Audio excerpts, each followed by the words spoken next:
If you end up liking this video and finding it helpful, then give it a thumbs up and leave your comments below about what your experiences are of using this video. And also, if you haven't already, click the subscribe button and the bell button near the subscribe button so that you can be kept informed when future videos like this go live. Take a moment to close your eyes as you listen to this bedtime story. Now, this bedtime story is also being designed with specific patterns for those who perhaps worry too much. And the patterns will help you to move on from worry, to reduce your worrying. And if you don't need those patterns to help you with worrying, then all this will be for you is a relaxing bedtime story to help you fall asleep comfortably. So with your eyes closed, listening to me, you can have a sense of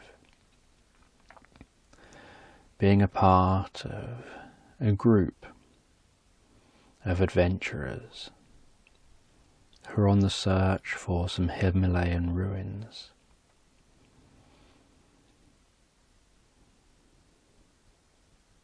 And you're walking through a forest, dense forest, heading towards the Himalayan mountains.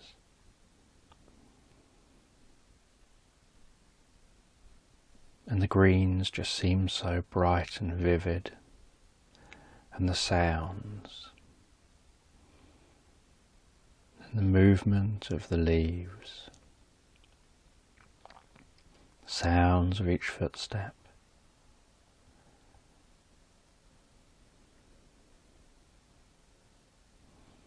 dancing light through the canopy.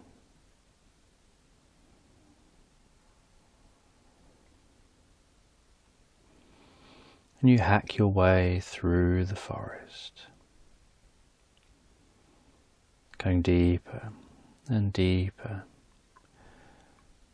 into the forest, heading towards those mountains in the distance that from within the forest you can't yet see.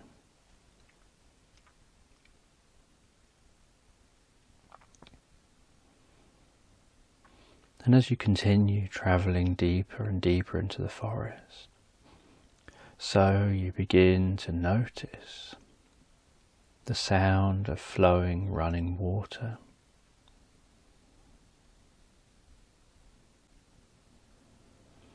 And after some time searching,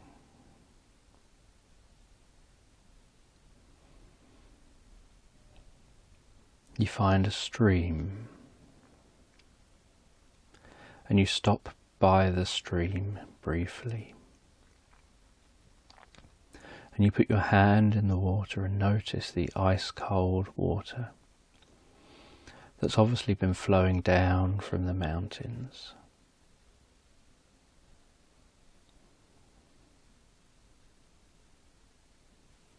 That's it. And you fill up a bottle with that fresh, clear, ice-cold water. And you have a drink of some of that water and feel that coolness passing into your mouth and down your throat. Feeling it refresh from the inside out.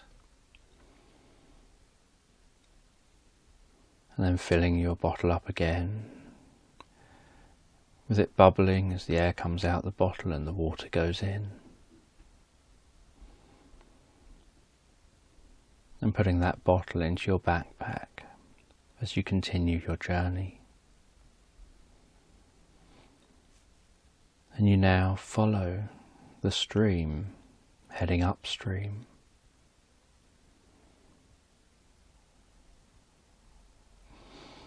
That's it.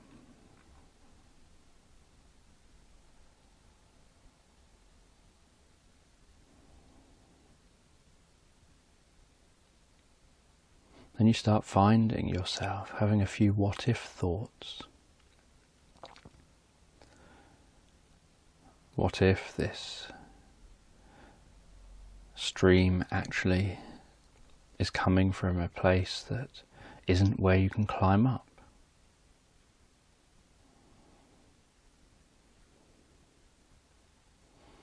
What if this stream isn't very direct, in which case you're going to be walking around for ages? And you find yourself having different what if thoughts. And then you realize the only certainty is that you are exactly where you are here and now, in exactly the position you're in here and now. There's no certainty about the future. There's no certainty about where you're going to go and what you're going to find. The only certainty is where you are right now.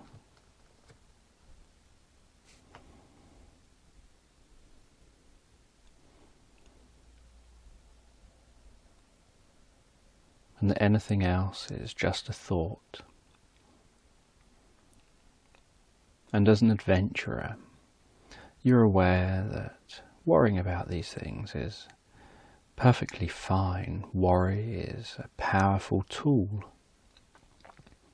But you've learned and mastered the art of using worry correctly.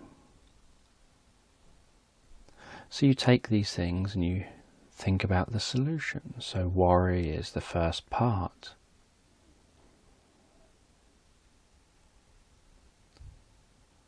Of successfully solving problems. Worry is the identifying of the problems.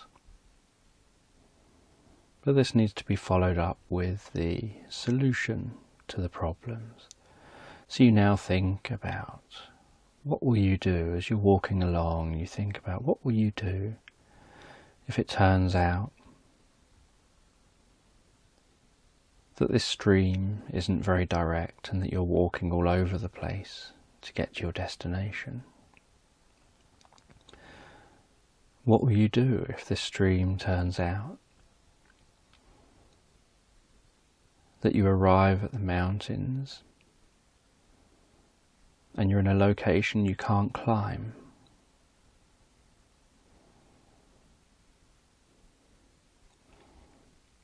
And you thank that part of you that's observant enough and forward-thinking enough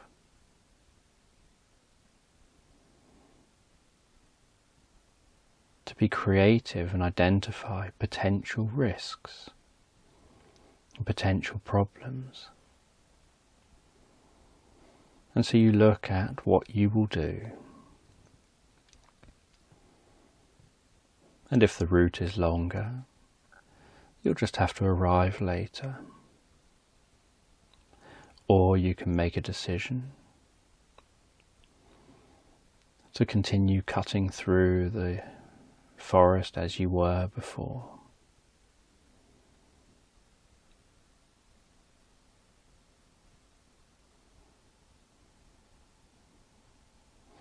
But as you give it thought, you think about how much longer it takes to travel slowly because you're cutting through the forest versus travelling faster on a longer route. So unless the route is wildly off course and roundabout, you're aware that it probably won't make much difference in time. And if you're wrong about your worry, you'll actually arrive sooner than if you had just hacked through to get where you were going.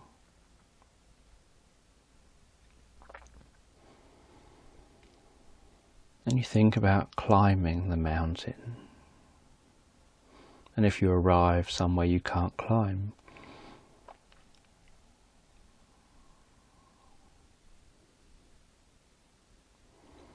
and again you think, well, if I arrive somewhere that I can't climb, if that's where we end up, we can just follow the base of the mountain.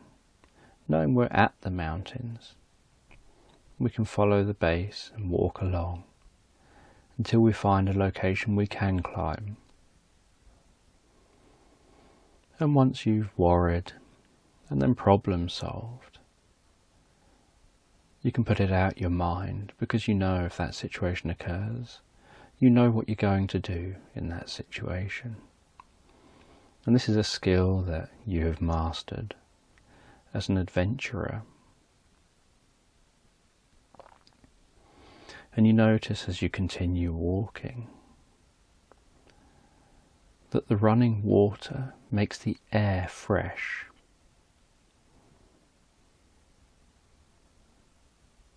And there's a certain sensation to the air and a certain lack of freshness when you're in the deep jungle, when you're in the deep forest, compared to when you're near the water.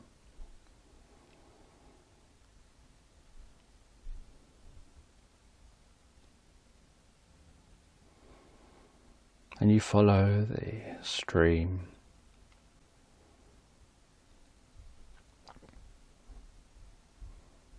as you head towards your destination.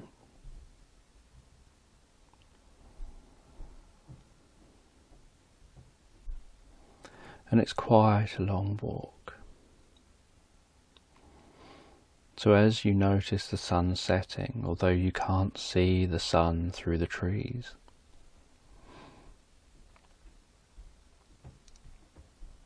you clear a bit of land slightly high up, away from being directly by the stream.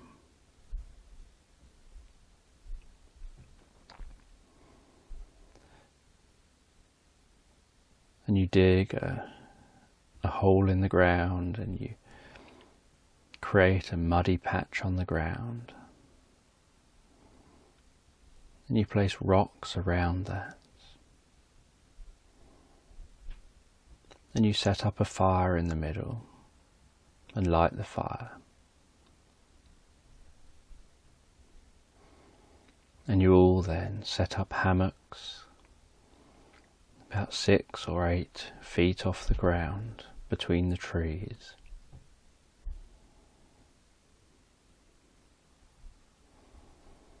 And these hammocks are like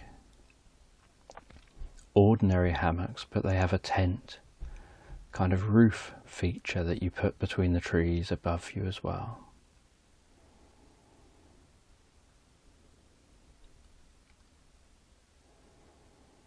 And then you'll settle down for the night to have something to eat. And some food gets cooked over the fire and you can smell that food being cooked.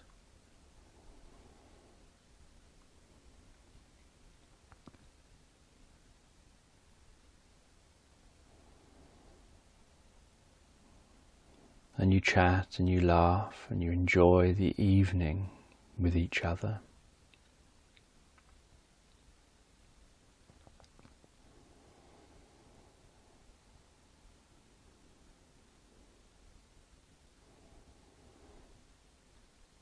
And the sounds in the forest change as nighttime sets in deeper and deeper.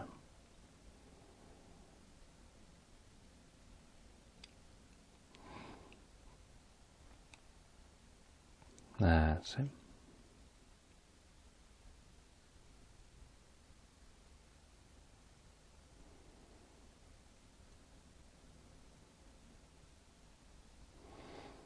And then, after you've eaten and you've spent some time enjoying the evening, with fellow adventurers. You get into your hammock,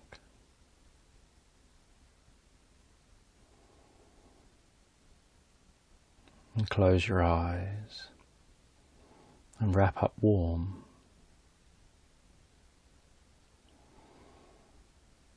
And as a breeze blows, the hammock sways very gently, and your movement makes the trees sway very, very gently. And the swaying is kind of hypnotic, helping you drift comfortably asleep.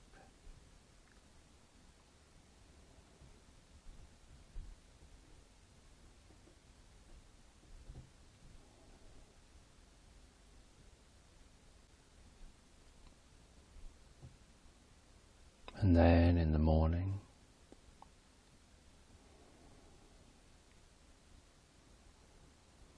the fresh air wakes you up. The changing to the sounds wakes you up. The increased sound of certain birds wakes you up. And you feel like you've had the most beautiful night's sleep.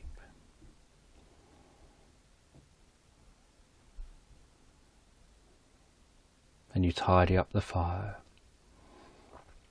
pack up your belongings before continuing your journey back towards the mountains.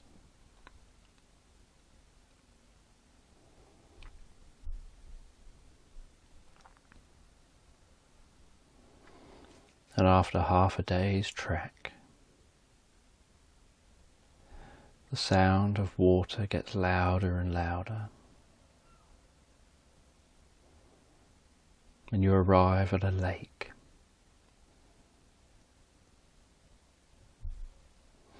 And it's only a small lake, and on the far side of the lake is a waterfall.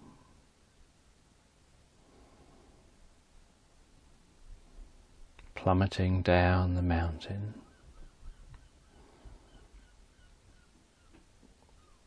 Filling that lake.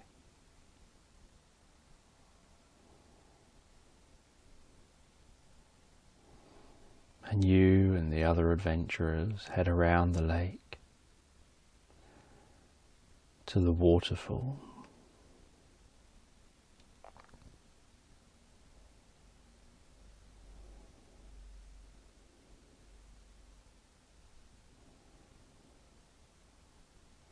And you notice that the best place here to climb up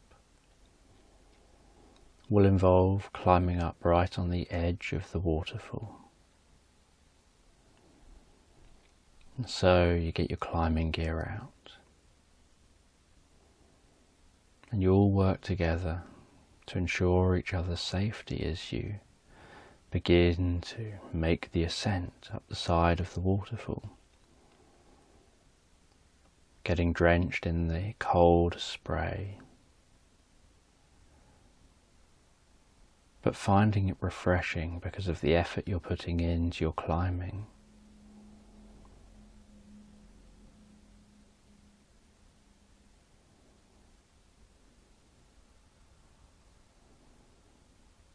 And then once you reach the top of the waterfall, you reach over the top and you drag yourself up and lie on your back to catch your breath. And you take a few deep, purposeful breaths lying on your back, breathing in comfort and relaxation, breathing out stress and tension, breathing in comfort and relaxation, breathing out stress and tension.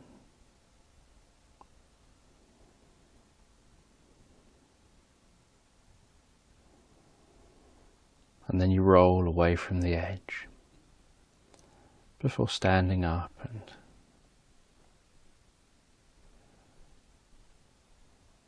walking a little way, ready to give space for the next fellow adventurer to get to the top. And each one by one, as you just sit watching, catching your breath, gazing over the top of the forest. You just watch each person as they reach the top and do the same as you did. Catch their breath before moving away from the edge to let the next person up.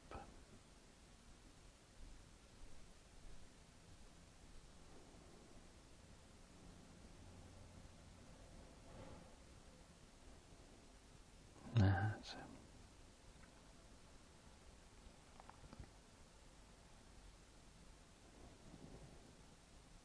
And after everyone's up at the top of the waterfall, so you all begin your climb up the mountain.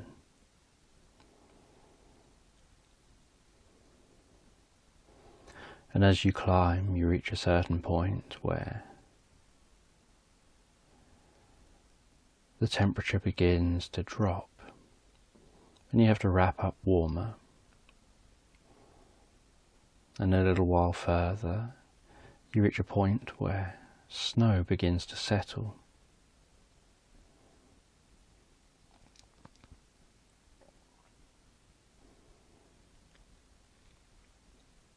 And you can be walking and suddenly a snowstorm will hit. And then no sooner had it hit, it will just disappear again. And so you keep together and you keep an eye on each other. And you have a rope connecting all of you together to keep you all safe. And you think to yourself, this is so much hard work.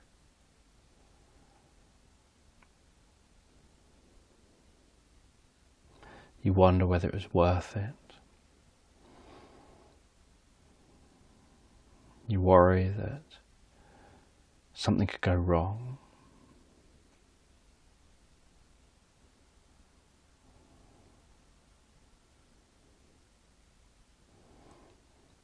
And you go through a stage where it's almost like you hit a wall in your mind, where negative thoughts are coming up and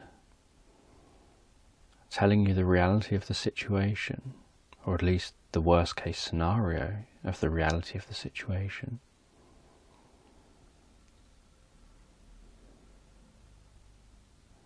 And so, because of your training, you take a moment. It's approaching the end of this day, so you take a moment to pitch up your tents in a circle. Create a fire between all of you and sit around that crackling fire, taking it in turns to keep that fire alight, feeling the warmth from the fire, protecting the fire from most of the wind by the way you've arranged the tents.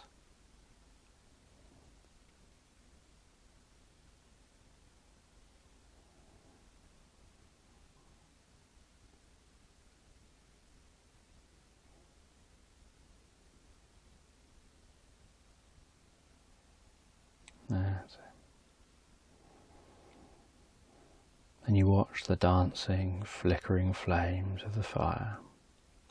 Hear the crackling of the fire. Hear the wind hitting the tents and the material of the tents moving in the wind. And some wind that gets through the tents, you hear it whistling through. And you feel the warmth of the fire as you take those worries and the negative thoughts, and you sit and you close your eyes and you begin to meditate. You begin to let those thoughts be there and just accept it's just the brain thinking, and those thoughts are just there. There's no need to give them fuel. There's no need to reinforce them. Just acknowledging them, recognizing whether they are based on any grain of truth or not. And if they are, and if something they're thinking could possibly happen, then preparing what you'll do if that happens. So that once you've prepared and you've mentally rehearsed what you'll do if that happens, there's no need to worry again, because you know if that happens, you know exactly what you'll do. And you spend an hour or two meditating like this, allowing yourself to reprogram your mind.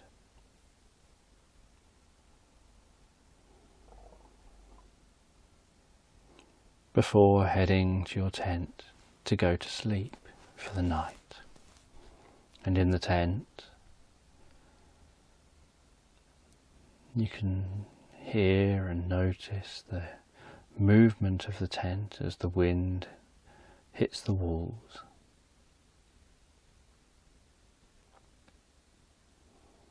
And you wrap up warm, almost like wrapping up in your own cocoon. You wrap up warm and relax.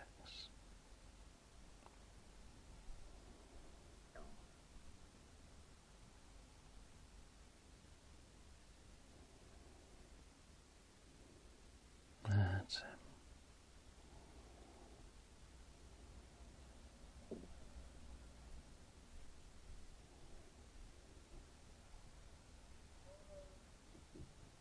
That's it. And then you, to those sounds, drift comfortably asleep, finding the sounds around you help you drift comfortably asleep.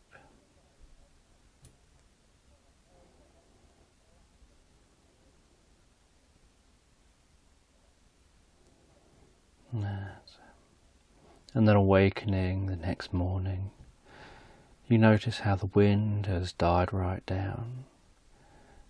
There's an incredible stillness around you.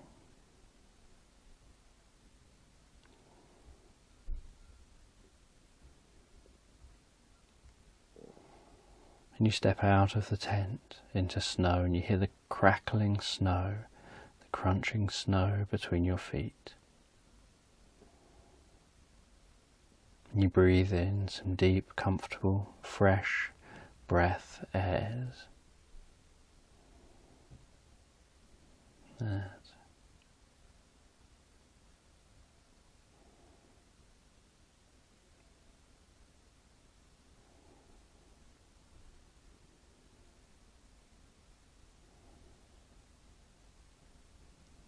And then you clear everything away and continue your ascent.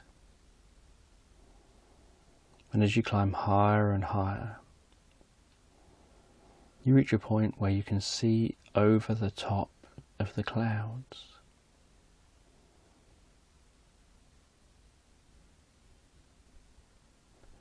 And gazing around, it almost looks like someone has covered the world in cotton wool, or in some other kind of white fluffy substance that just seems to make it so that you can't see anything beneath that. And you continue your climb, and you get your compass out and you follow your compass, heading to exactly where the coordinates are of where you're trying to go.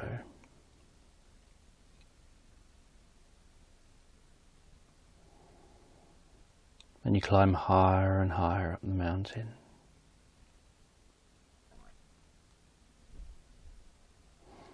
Before finding what looks like two pillars. And so you investigate these pillars and they look man-made.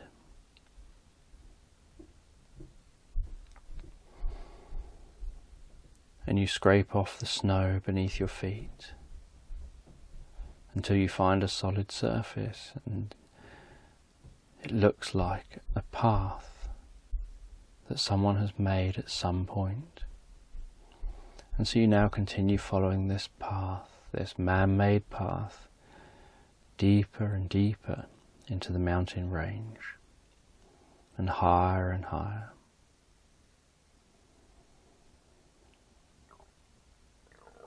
And after climbing for what seems like hours, following this path,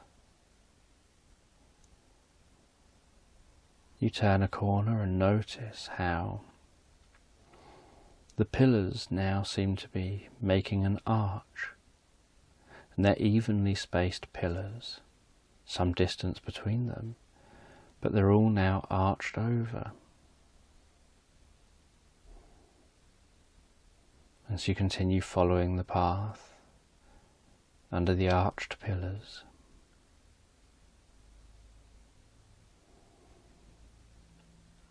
and they lead straight to the side of the mountain.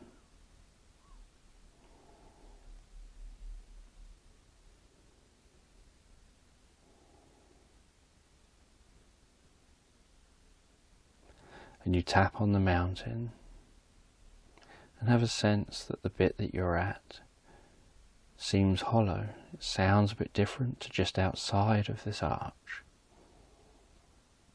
And so you scrape off the snow and you see a stone door.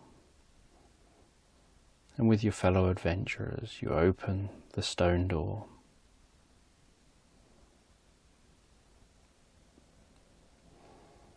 And you roll it aside.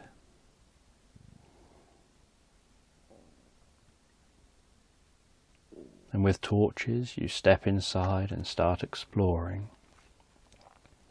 And while you start exploring, you notice how the sound changes from outside to inside. How there's an echoey wind sound in here. It's much quieter, it's more mute than it was outside. The air temperature is warmer. There's a certain serenity and calmness that comes over you from being in here. A certain peacefulness. And you explore.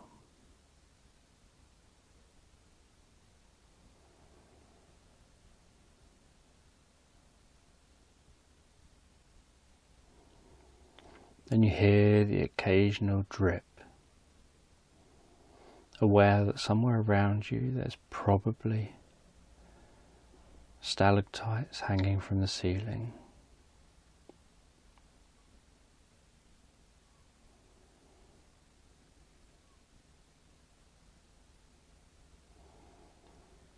With water running down them from the snow and the mountain above, and the drips occasionally dripping to the floor.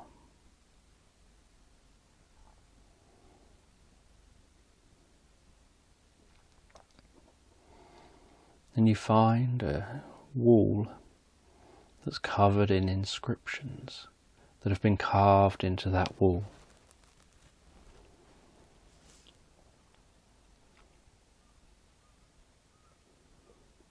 And you look along the inscriptions and you work out what they mean. And not only do they share something profound that you understand on a deep and unconscious level,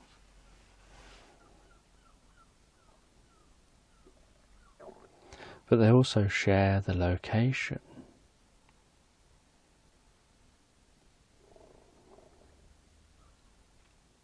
of an artifact that's hidden somewhere else among the corridors of these ruins.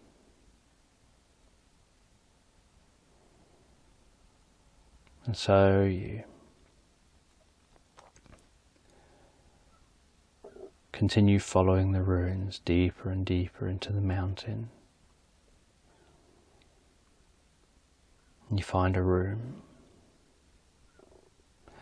and it's covered by a door, a huge stone door.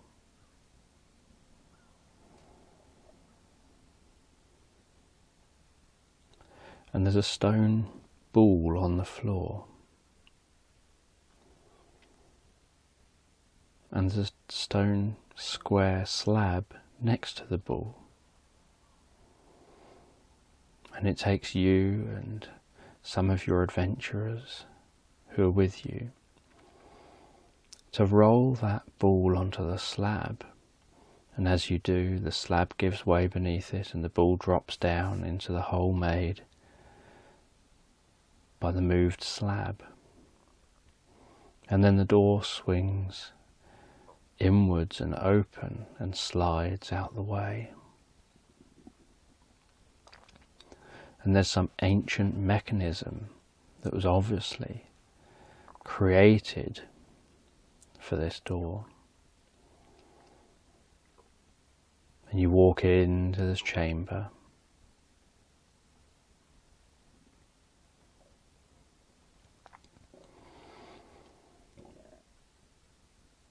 And you see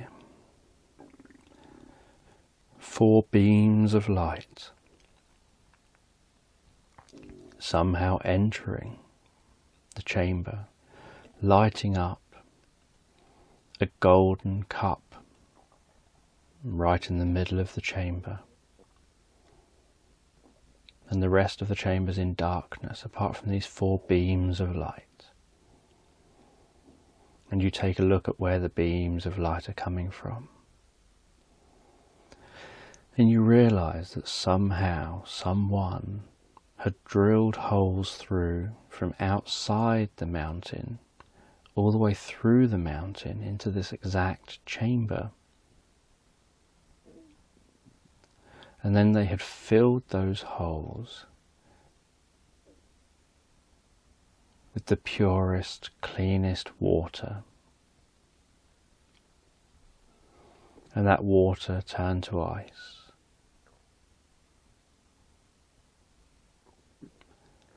And for some reason, something must be preventing heavy snow build up on top of those pillars of ice. And so the sun shines straight onto the pillars and reflects like optical fibres. It reflects all the way down those ice pillars before shining into this chamber and shining onto this cup.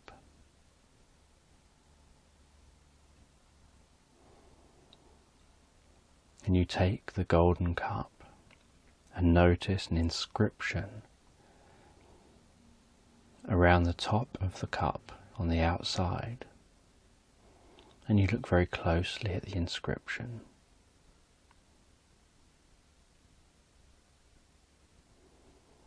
And you read it, and then you translate it into the closest translation you can come up with.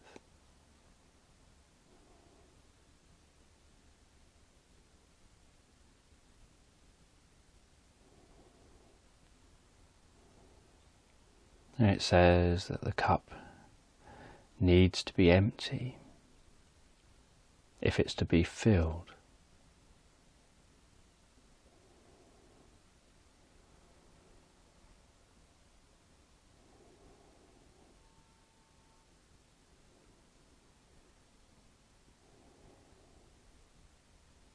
And you wonder what that means.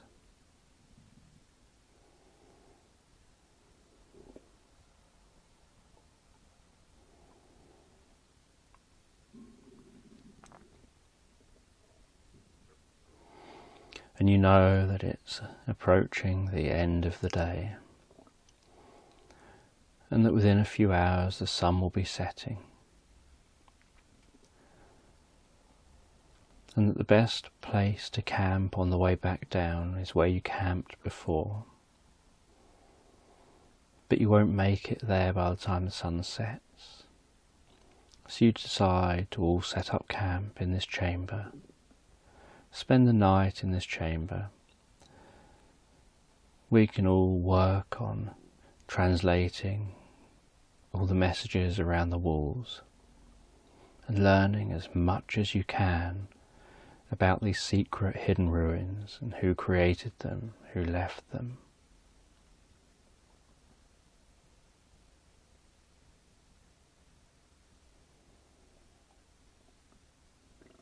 And then the next morning,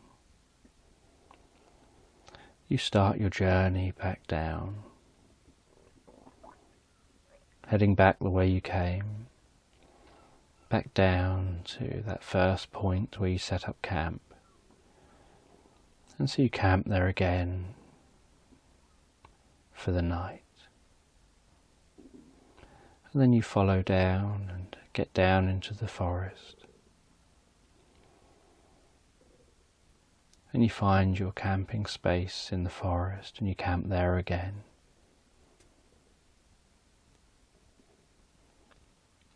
Before then finding your way all the way back out of the forest, taking with you knowledge you've now gained, new wisdom and new understandings, new insight that you'll never forget, that's just always in your mind, guiding your behaviour, guiding your understanding of the world, and what to focus on, what not to focus on, what's important and what's not important.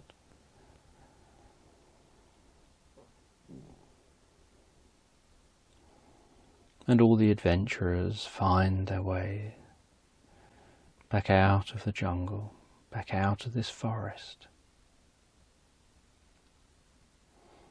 As you drift deeper and more comfortably asleep, drifting deeper and more comfortably asleep. Now,